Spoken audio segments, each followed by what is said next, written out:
Every one of you is super duper excited for today's session.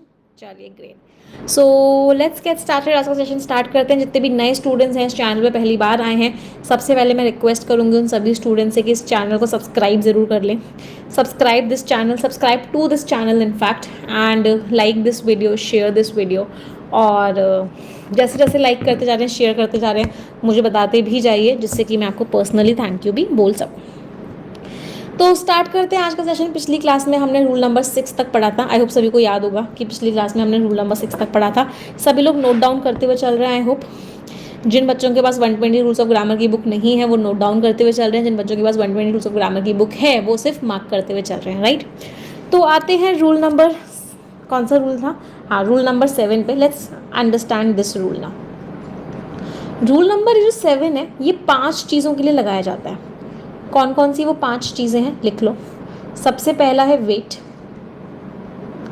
उसके बाद है height, उसके बाद है अमाउंट, उसके बाद है स्पीड, और फिर है डिस्टेंस. इन 5 चीज़ों पे रूल नंबर 7 लगता है. अब ये रूल नंबर 7 कहता क्या है? ये रूल नंबर 7 कहता है कि अगर आप इन चीज़ों का इस्तेमाल कर रहे हो और इसको एज अ सिंगल यूनिट की तरह कंसिडर कर रहे हो. कैसे कंसिडर कर रहे हो? सिंगल यूनिट की तरह कंसिडर कर रहे हो. तो इनके आगे जो वर्ब आती है वो वर्ब कैसी आती है? The verb is always singular. Verb कभी भी प्लूरल नहीं आती. अगर आप weight, height, amount, speed, distance की बात कर रहे हो और अगर आप इसको एक सिंगल यूनिट की तरह कंसिडर कर रहे हो तो जो वर्ब आती है वो कैसी आती है? The verb is always and always singular. Verb is never plural. Example समझते हैं. मैंने लिखा 70 किलोग्राम्स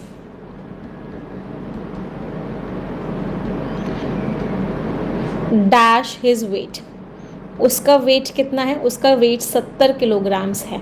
अब ये 70 किलोग्राम्स प्लूरल लग रहा है, लेकिन अब यहाँ पे आर नहीं लगाओगे. आप यहाँ पे क्या लगाओगे बेटा? आप यहाँ पे इज लगाओगे. What will you use here? Is. क्यों? क्योंकि आप इस पूरे को एक यूनिट की तरह डील करो. जब भी आप किसी पूरी की पूरी चीज़ को एक यूनिट की तरह लोगे, you will always and always use a singular verb in that case. मैंने एक और सेंटेंस लिखा 20,000 rupees 20,000 rupees dash his salary. बताओ, इज लगाऊं या आर लगाऊं? 20,000 रुपीज डैश हिज सैलरी. सभी को क्लियर है? क्या आएगा? इज आएगा. क्योंकि हम इस पूरे को एक यूनिट की तरह ले रहे हैं, और जब भी आप इस पूरे को कंबाइंड लोगे, एक यूनिट की तरह लोगे, तो जो वर्ब आएगी वो कैसी आएगी? Verb will be singular. Example से समझते हैं. नोट डाउन कर लो पहले. Note it down. I hope note down कर ले. स्क्रीनशॉट लेते हुए जा सकते हो, फिर आप स्क्रीनशॉट भी ले सकते हो. एग्जाम्पल से देखते हैं. 10 miles needs to be covered completely on foot. पूरी 10 माइल्स को एक यूनिट लिया, पूरे के पूरे 10 माइल्स को एक यूनिट की तरह लिया. वो पूरी की पूरी यूनिट कैसे चलनी पड़ेगी? पैदल चलनी पड़ेगी. पूरी 10 माइल्स को एक यूनिट लिया और वो पूरी की पूरी यूनिट कैसे चलनी पड़ेगी? पैदल. वर्ब कैसी आई? सिंगुलर. सिंगुलर वर्ब का मतलब क्या है? वर्ब के साथ क्या आया? एस और ई एस. वर्ब के साथ क्या आया? एस और ई एस. तो पूरे के पूरे को कैसे लिया? एक साथ लिया. आगे देखो, 5,000 रुपीज इज हिज सैलरी. उसकी सैलरी कितनी है? पूरे के पूरे को एक यूनिट कंसिडर किया कि उसकी जो सैलरी है वो कितनी है? 5,000 रुपये है. 5,000 रुपीज. रुपीज यूनिट कैसी लगाई? सिंगुलर. समझ में आ रहा है? अगर इनको हम पूरा का पूरा एक यूनिट की तरह लगते हैं तो यूनिट कैसी आती है? वर्ब कैसी आती है? Verb is always singular. Verb हमारी हमेशा सिंगुलर होती है. और देखते हैं कुछ और. 5 किलोग्राम्स इज हिज वेट. पूरे के पूरे को कैसे लिया? एक यूनिट की तरह लिया. वर्ब कैसी आई? Singular. 5 kilograms is his weight. 6 weeks is not long enough. पूरे के पूरे 6 हफ्ते बहुत लंबा टाइम नहीं होता. 6 हफ्ते बहुत लंबा टाइम नहीं होता. वर्ब कैसी आई? सिंगुलर. तो जो रूल पढ़ा वो समझ में आया कि अगर इन चीज़ों को 5 चीज़ें थी, क्या क्या चीज़ें थी? वेट, हाइट, डिस्टेंस, स्पीड, 5वीं चीज़ कौन सी थी? वेट, हाइट, डिस्टेंस, स्पीड और अमाउंट। अगर इन पांचों को एक यूनिट की तरह कंसिडर करोगे तो वर्ब आएगी वो हमेशा सिंगुलर आएगी। लेकिन क्या कोई एक्सेप्शन होता है? हाँ बेटा, बिल्कुल होता है एक्सेप्शन। एक्सेप्शन क्या है? अगर आप इनको अलग अलग कंसिडर करोगे, अगर इनमें क्या करोगे? डिवीजन करोगे। अगर इनको कैसे कंसिडर करोगे? अलग अलग कंसिडर करोगे। अगर इनके अंदर डिवीजन करोगे तो यूनिट कैसी आएगी? तो उस केस में जो यूनिट आएगी वो प्लूरल आएगी। In that case the unit will be plural. अगर आप डिवीजन करोगे तो यूनिट प्लूरल होगी। फॉर एग्जाम्पल 5,000 रुपयों को खाने में और एंटरटेनमेंट में, 2 चीज़ों पे खर्च किया। 5,000 रुपयों को खाना और एंटरटेनमेंट डिवीजन कर दिया, कुछ पैसे खाने में डाले, कुछ पैसे एंटरटेनमेंट में डाले, कुछ पैसे खाने में डाले, कुछ पैसे मौज में दे दिए, कुछ पैसे पिक्चर देखने चले गए, तो यूनिट कैसी आई? Unit is plural. 5,000 rupees were spent on food and entertainment. जैसे ही बाइफर्केशन कर दिया, जैसे ही डिवीजन कर दिया, जैसे ही डिवाइड कर दिया, यूनिट कैसी हो गई? यूनिट प्लूरल हो गई। समझ में आ रहा है सभी को? एक और एग्जाम्पल देखते हैं। Let's look at one more example. Can ऐसे डिवीजन कर दिया, 10 माइल 10 मील, थोड़ा सा गाड़ी से चले, थोड़ा सा पैदल चले।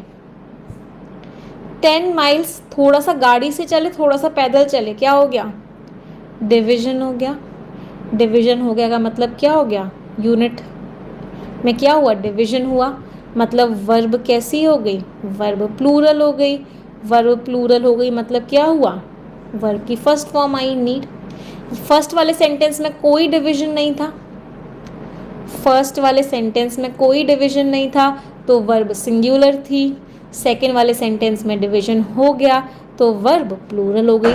This is our rule number 9। कोई डाउट किसी को? रूल नंबर 9 बिल्कुल क्लियर है। 10 माइल को सिर्फ एक तरीके से कवर किया था तो सिंगुलर वर्ब थी, अगर बहुत सारे तरीकों से कवर किया तो प्लूरल वर्ब है। कोई दिक्कत, दुविधा, परेशानी? नहीं, कॉन्सेप्ट समझ में आया? I hope yes. चलो अगले क्वेश्चन पे आता है। ये वाला कॉन्सेप्ट बड़ा मज़ेदार है, इसको समझते हैं। अच्छा, रूल नंबर 7 था, sorry my mistake, it was rule number 7। Rule number 8 को समझते हैं। बड़ा मज़ेदार रूल है ये रूल ना बहुत बार एग्जाम्स में आपको देखने को मिला होगा, बहुत बार आप लोगों ने देखा होगा पेपर में ये वाले कॉन्सेप्ट के क्वेश्चंस। मुझे पहले एक बात बताओ, कंपैरिजन एक जैसी चीज़ों का होता है या अलग अलग चीज़ों का होता है? हम कंपैरिजन करते हैं, हम सेम चीज़ों का कंपैरिजन करते हैं या हम अलग अलग चीज़ों का कंपैरिजन करते हैं? आप डेयरी मिल्क का कंपैरिजन किटकैट के साथ करोगे या डेयरी मिल्क का कंपैरिजन डेयरी मिल्क के साथ ही करोगे? कहने से डेयरी मिल्क का कंपैरिजन डेयरी मिल्क के साथ नहीं होगा। डेयरी मिल्क का कंपैरिजन किसके साथ होगा? डेयरी मिल्क का कंपैरिजन किटकैट के साथ होगा। मतलब ये वाला गलत है, ये वाला सही है। मतलब कंपैरिजन हमेशा क्या होता है? कंपैरिजन हमेशा सिमिलर चीज़ों का होता है, लेकिन वो चीज़ें अलग अलग होती हैं, सिमिलर होती हैं, सेम नहीं होती। They are similar. चलो अब ध्यान से समझना। मैंने एक सेंटेंस लिखा, सेंटेंस मैंने क्या लिखा? Gold is more precious than all metals. Gold जो है वो प्रेशियस है, ज़्यादा प्रेशियस है, ज़्यादा महंगा है, किससे? सारे मेटल से। इस सेंटेंस में एक गड़बड़ थी। कोई मुझे बता सकता है सेंटेंस में क्या गड़बड़ है? हम दो चीज़ों के बीच में कंपैरिजन कर रहे हैं। एक तरफ क्या है? गोल्ड है, सोना है एक तरफ, एक तरफ क्या है? सारे मेटल्स हैं, ऑल मेटल्स। क्या मैं कभी भी गोल्ड का कंपैरिजन ऑल मेटल से कर सकती हूँ? क्या मैं कभी भी गोल्ड का कंपैरिजन ऑल मेटल से कर सकती हूँ? कहने से ऑल मेटल्स के अंदर गोल्ड भी आ गया, गोल्ड भी तो एक मेटल है, तो गोल्ड भी आ गया ऑल मेटल्स के अंदर, तो क्या गोल्ड का गोल्ड से कंपैरिजन हो सकता है? नहीं हो सकता। गोल्ड का गोल्ड से कंपैरिजन नहीं हो सकता। इसका मतलब मुझे यहाँ से गोल्ड को हटाना पड़ेगा। गोल्ड को हटाने के लिए क्या लिखना पड़ेगा? गोल्ड को हटाने के लिए ऑल अदर मेटल्स लिखना पड़ेगा। तो सही सेंटेंस क्या होगा? सही सेंटेंस होगा gold is more precious than all other metals. Gold ज़्यादा प्रेशियस है, ज़्यादा महंगा है बाकी मेटल से। बाकी शब्द को ऐड करना पड़ेगा। बाकी शब्द का मतलब क्या है? All other. एक और सेंटेंस लिख सकते हो, पहले इसको नोट डाउन करो। मैं यहाँ पे ऑल अदर मेटल्स की जगह एनी अदर मेटल भी लिख सकती थी। Both of them are correct. All other metals भी सही है, एनी अदर मेटल भी सही है।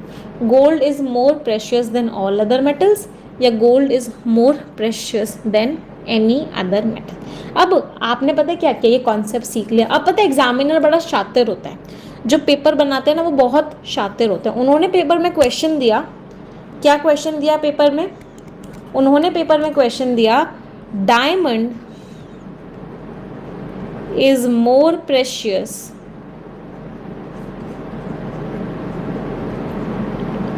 Then all metals. Diamond is more precious than all metals. आपको याद आया निमिषा मैम का रूल?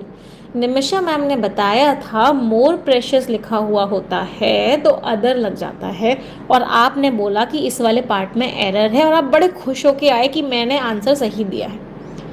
लेकिन आपने क्या कर दिया बेटा? आंसर गलत दे दिया। क्यों? इस क्वेश्चन में कोई भी एरर नहीं है, ये क्वेश्चन बिल्कुल सही है, क्योंकि डायमंड तो मेटल होता ही नहीं है, डायमंड तो नॉन मेटल होता है।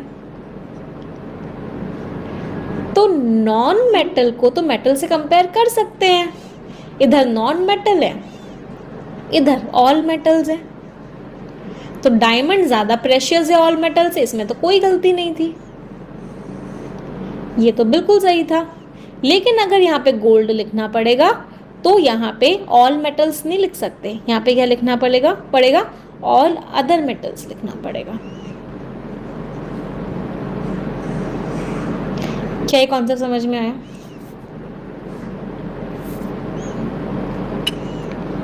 मैम इंग्लिश पढ़ा रहे थे आप, तो ये कहाँ केमिस्ट्री पर आ गए? ऐसे हम नहीं खेल रहे मैम। इंग्लिश पढ़ाते पढ़ाते केमिस्ट्री मत पढ़ाओ प्लीज़। नहीं, ये जनरल नॉलेज है, ये सबको पता होना चाहिए diamond is a non metal. चलो एक और क्वेश्चन करते हैं जो एग्जाम में आया था एक बार। सेंटेंस था Kalidas is better than all other English poets. ये सेंटेंस सही है या गलत है बताओ? Kalidas is better than all other English poets. Kalidas बाकी सारे इंग्लिश पोएट से बेटर है। इज दिस सेंटेंस राइट और रॉन्ग? गलत है भाई। क्यों? कालिदास कोई इंग्लिश पोएट थोड़ी ना जो यहाँ पे अदर लगाने की ज़रूरत थी। अगर यहाँ पे हिंदी पोएट्स होता या इंडियन पोएट्स होता तब अदर लगाने की ज़रूरत होती। Kalidas is better than all other Indian poets.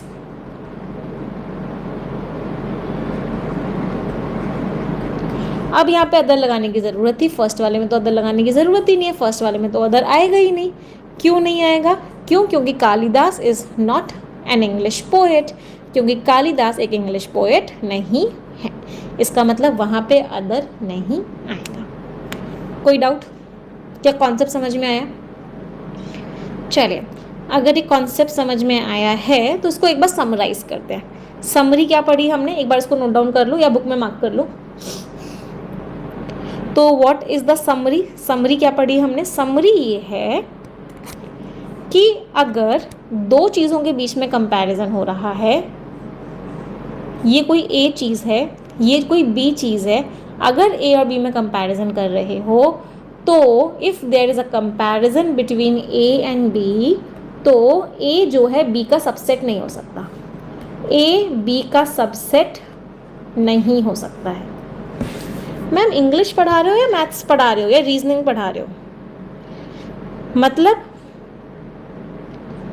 अगर ए और बी में कंपैरिजन हो रहा है तो A can not be a part of B.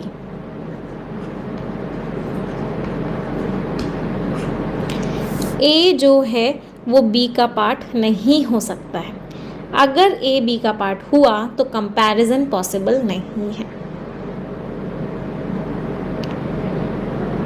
अगर ए बी का पार्ट हुआ that means comparison is not possible. Comparison तभी करेंगे जब दोनों अलग अलग होंगे। क्लियर सभी को? चलो आगे बढ़ते हैं। मैम मैं नहीं खेल रहा हूँ, मैं इंग्लिश पढ़ने आया था। अगली बात, हाँ, all A can not be B. ऐसे A can not be a part of B, मतलब बी का सबसेट जो है ए नहीं हो सकता है।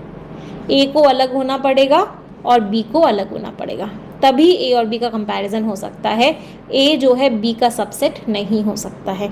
A can not be a subset of B अगर ए और बी में कंपैरिजन चल रहा हो तो।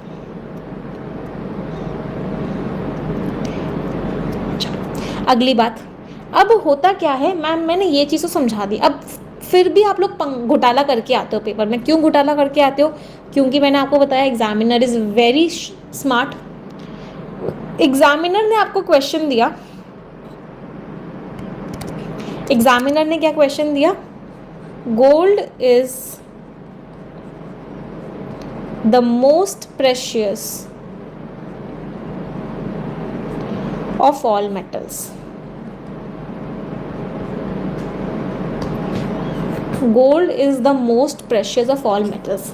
आपको याद आया निमिषा मैम ने पढ़ाया था गोल्ड मेटल, गोल्ड तो मेटल होता है, तो आपने क्या बोला? डी में एरर है मैम, यहाँ पे ऑल अदर मेटल्स लगाओ।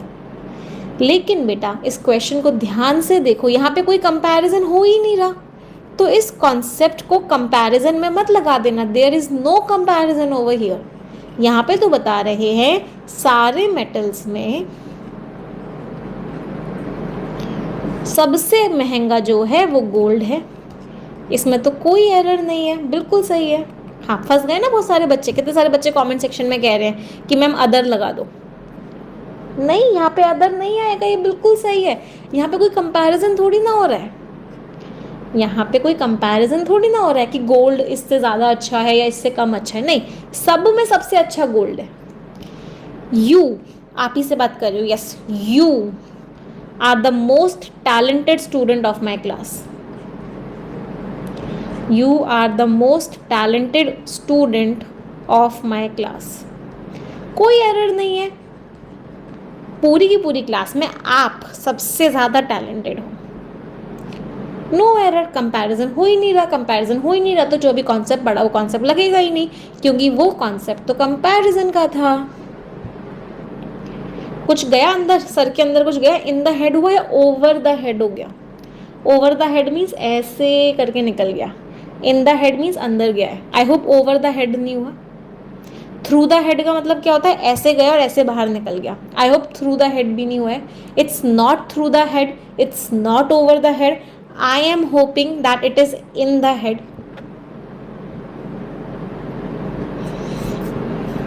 यस, चलो अब कुछ एग्जाम्पल्स देखते हैं। Let's look at certain examples now.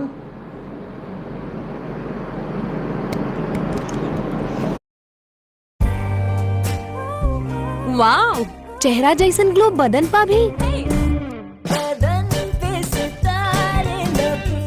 छा जाए द चेहरा जैसन ग्लो बदन पर भी। नया पॉन्ड्स बॉडी लोशन, एक नया सिनेमाइड एक्शन डीप जाके स्किन के ग्लो उभारी। नया पॉन्ड्स बॉडी लोशन। स्कूल के लिए रेडी? 1942 quit India movement.